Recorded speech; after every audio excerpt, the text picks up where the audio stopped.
We've been in many places around the world, but nothing like India.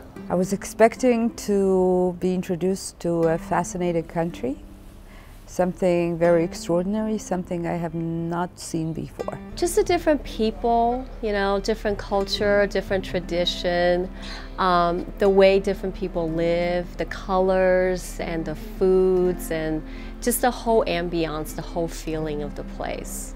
And that's what I was expecting. The itinerary was fantastic. We really enjoyed it. So we had the tigers and jungles part of the trip, and then we had a lot of the cultural aspects of India. Two very different experiences. The safari part was very, very different from the palaces part, but very enjoyable both. The people are wonderful, and it's so colorful. The colors are what impressed me the most.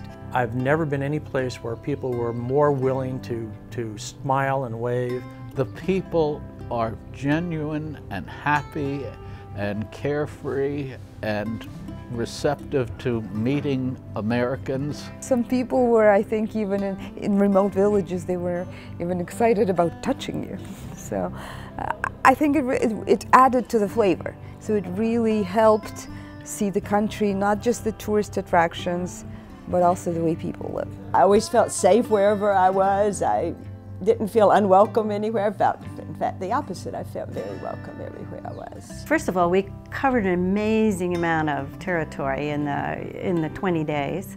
And my favorite part, I think, was the national parks.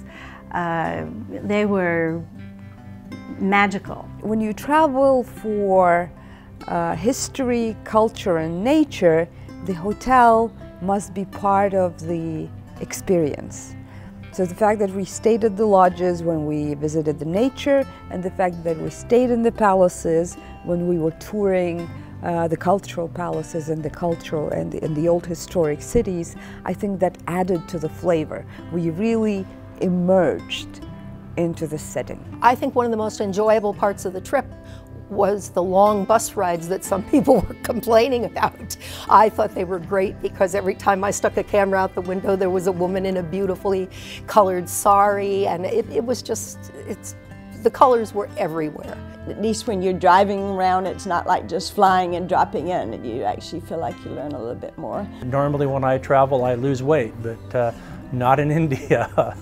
We were fed very well. The food has been really, really good, as everybody knows. Well, I'm such a picky eater, I came with the apprehension that I would probably go home starving to death. And that was not the case at all. I tried things that I never thought I would try, and everything was delicious. The herbs that are used in the Indian cuisine are very good. And there were some things I wish we had the recipes for that we could get at home, because I know I'm not going to be able to find them again. I came with two sizes of pants, a small and a not small. I've got the not small on. Lots of yogurt that I had on this trip was excellent. Oh, the okra. The okra. We've had it 3 or 4 times, and they've had it different ways, fried and broiled and probably sauteed.